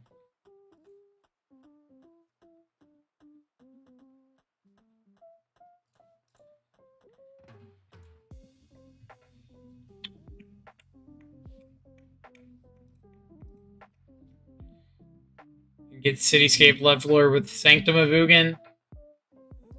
So is it not just like one of many threat options you have at 8 mana? Like, it doesn't really matter which one you get, right? Like, how many times is Cityscape Leveler winning you a game that Wormcoil wouldn't? Or, I don't know, like, something similar wouldn't win you the game.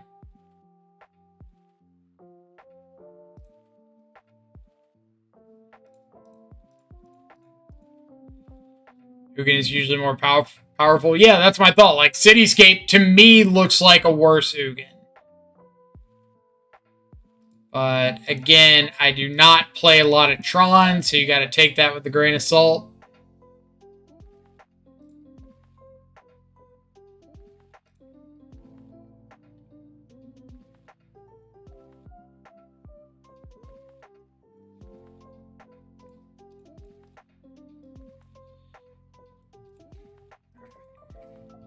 Here's a Kroxa.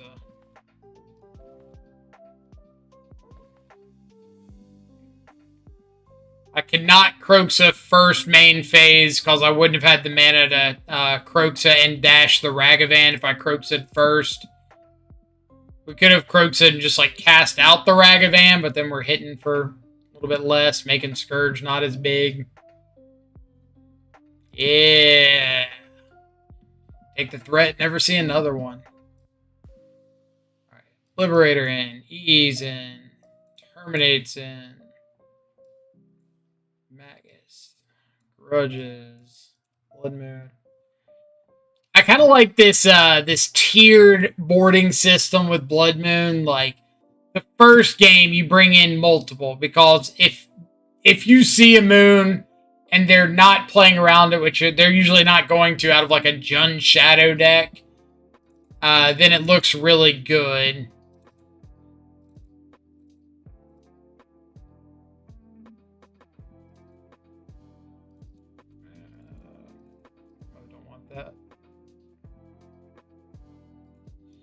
But then, like, going into game 3, if they see Moon, it gets way less impactful going into that third. All right.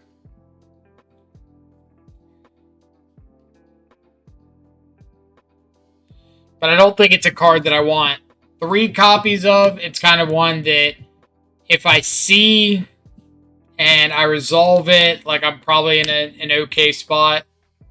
Unless our opponent has double hammer in hand.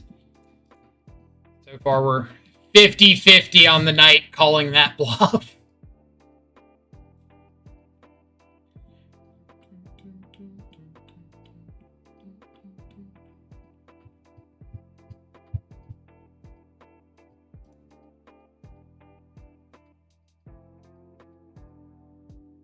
Alright, so let's go shock in, play bobble, pay for sentinels, say go.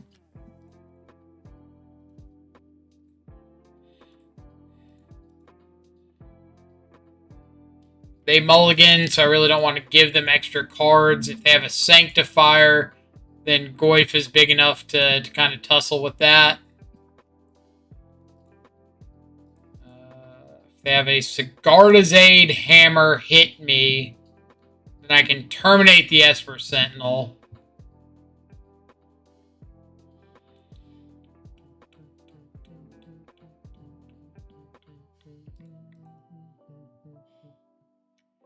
You played some Rakdos Splashing White for Prismatic Ending some days ago. Was it worth it? I have a qualifier tomorrow, and I'm thinking about adding a Godless Shrine for Wear and Tear or Prismatic. I think it was really, really good. I won several games messing around with that list against, like, Sanctifier on Vec. I won a decent bit against, what's it called? Some white human. It's like 2-drop for a 2/2 or something. It's got enlist, and you can discard a card to give it indestructible. I won some games against that because I had Prismatic Ending.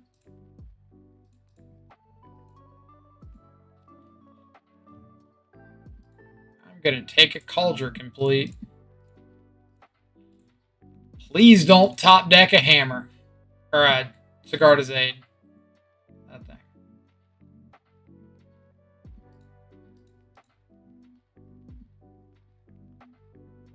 It is a pain that they did give us a nice tool to deal with it. Haywire Might. Haywire Might is really, really good.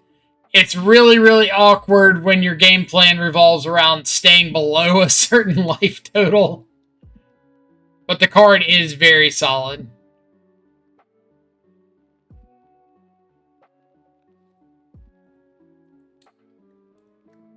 Oh boy. Okay.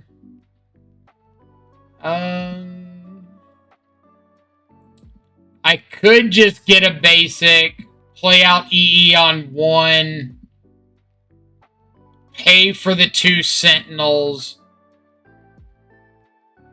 I actually think I kind of like that.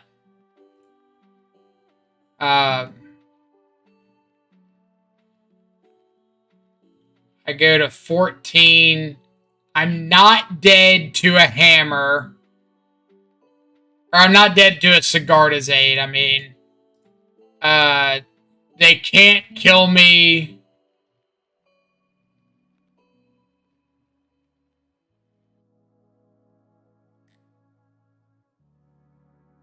So I'm not dead to...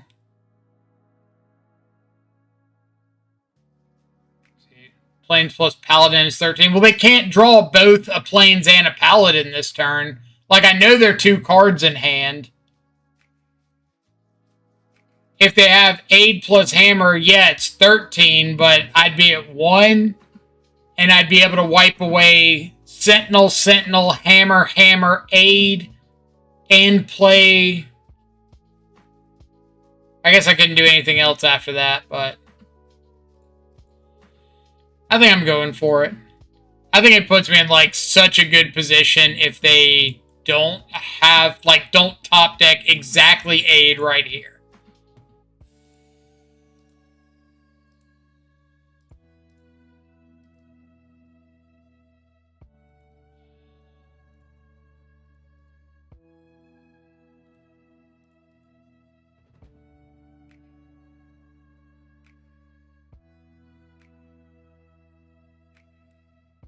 That is not an aid. So I'm pretty okay with that.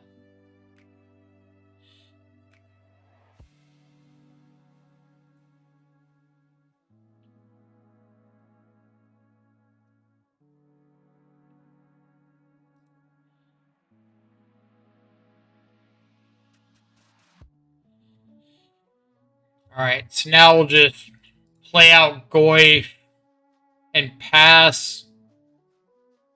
Hold up this EE in case they do find an aid this turn. Again, they can't draw both a Plains and a Pure Steel Paladin here.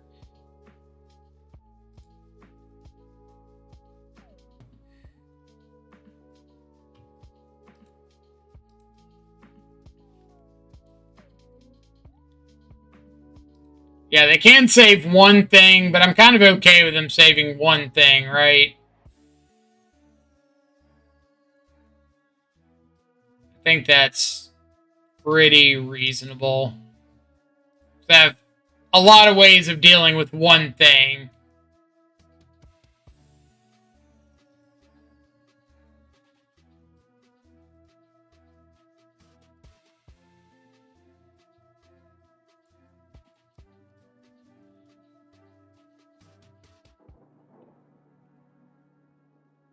You got it.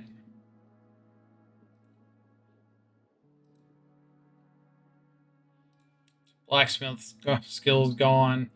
Last card's another hammer. I can Thought Seize away the hammer. Or I can just kill some stuff. I can Ancient Grudge this. And then Flashback Grudge and kill the construct.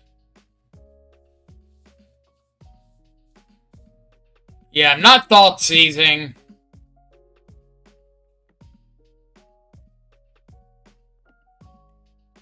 Though, honestly, how bad would Thought Seizing be? Because if they pay 2 to put the hammer in, then I just get to, like, grudge something. Nah, that's pretty greedy. I think I'm just gonna pass here.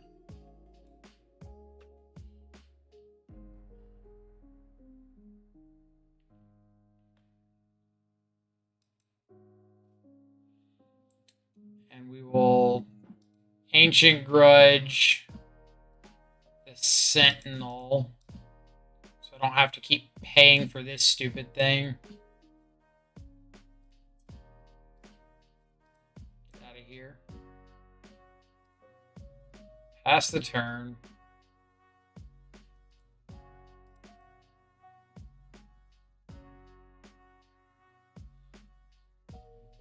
Like a bug flying around my light, just headbutting the hell out of it. Y'all can hear like a clicking in the background. This thing's just like dive bombing the floodlight in the ceiling. No! Thwack! Firewall! Thwack!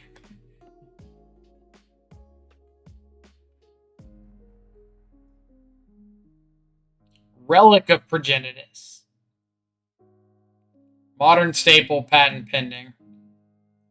Bro. We gotta have a talk of... Are they gonna let me either or Ancient Grudge their relic here?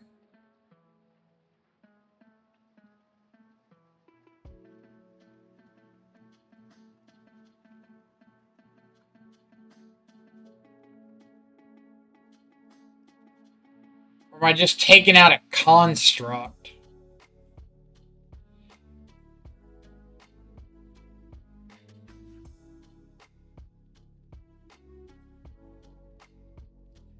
Take out the relic.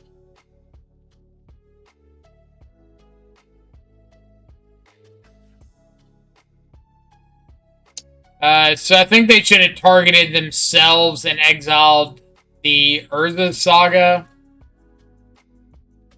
I don't think it's like a big deal. But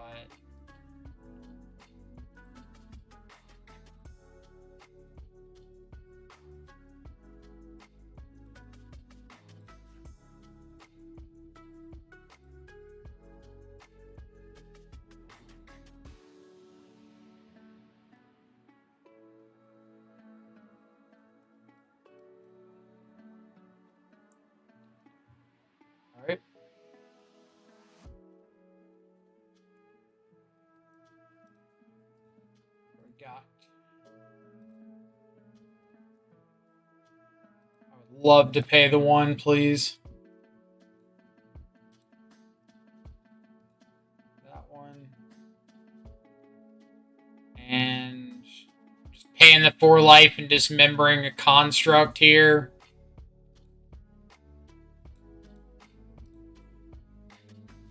Feels bad, but I need to get those off the board. All right.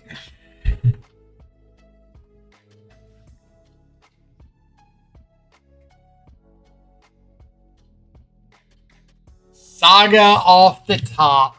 Off the tizzy. Alright. So if we upkeep, terminate, does that do anything for me? Not really. Oof, indeed.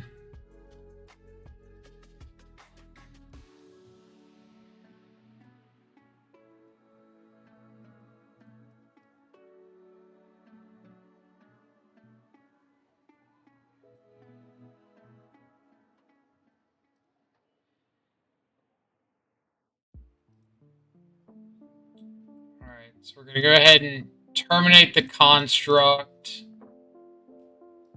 Pay for the sentinel.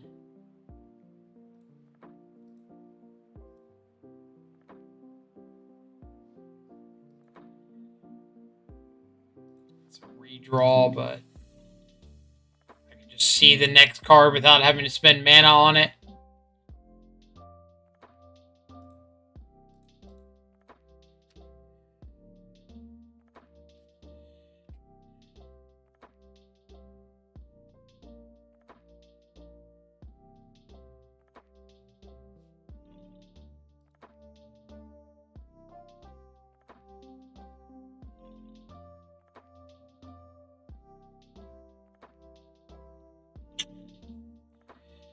Alright, I think it's attack with both and see how they block, obviously, but probably just going to be play out Street Wraith.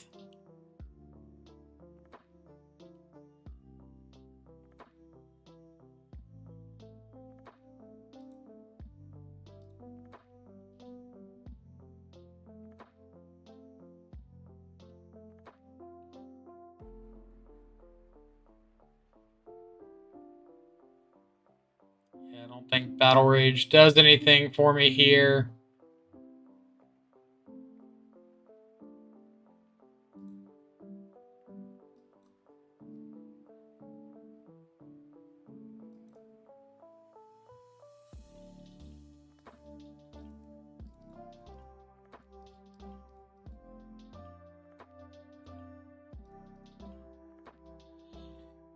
Alright.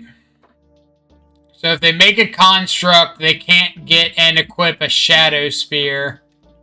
If they don't make a construct and just get a Shadow Spear, we have to chump block, but that's kind of fine.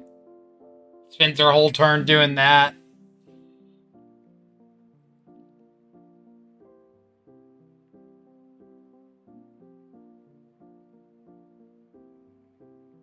Yep.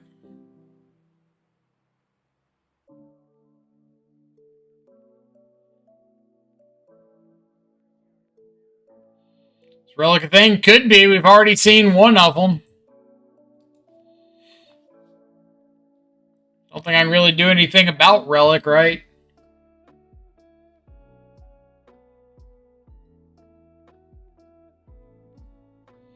Damn, if I was OP, I was getting Shadow Spear there and equipping. I probably would have done the same.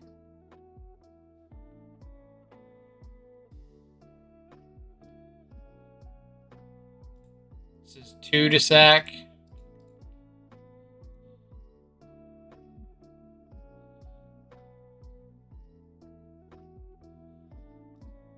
Like, any removal spell could do it.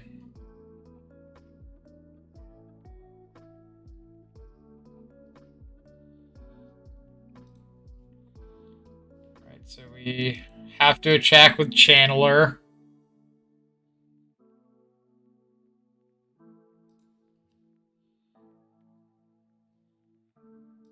Honestly, we're probably supposed to attack with Goyf there too, just to force the issue. Because if they block with one of these guys and they don't have a blacksmith skill as their last card, they die. We'll see if that ends up biting me in the ass.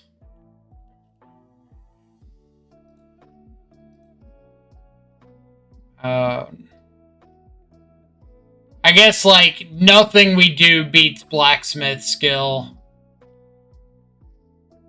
So it's probably fine. Yeah, I should have thought about that, because the fact that if we untap and they have blacksmith skill, they just get to, like, attack with everything, get around, use the skill.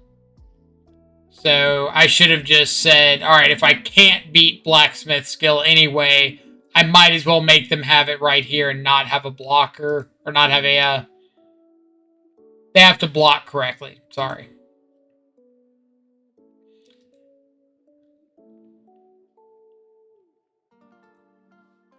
This requires you to tap it to...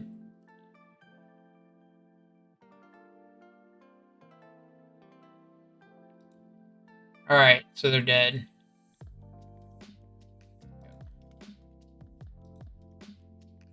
So this is 10, 11. So they're dead to the shadow regardless of what happens. So we can go ahead and battle rage on upkeep just to get the channeler scry.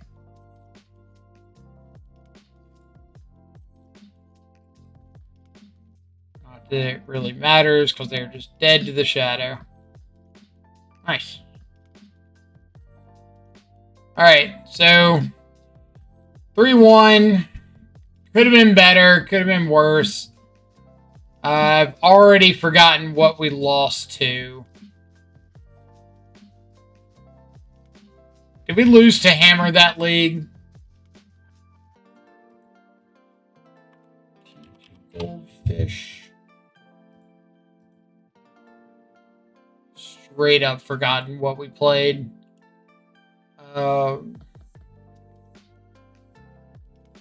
We played against Esper, Goryo's Vengeance. We beat that. We played against Zoo. We lost to Zoo. Zoo and Tron were our 2 losses. We beat Hammer twice. And we beat something that wasn't Hammer. Esper, Goryo's Vengeance. That's what it was. I still don't...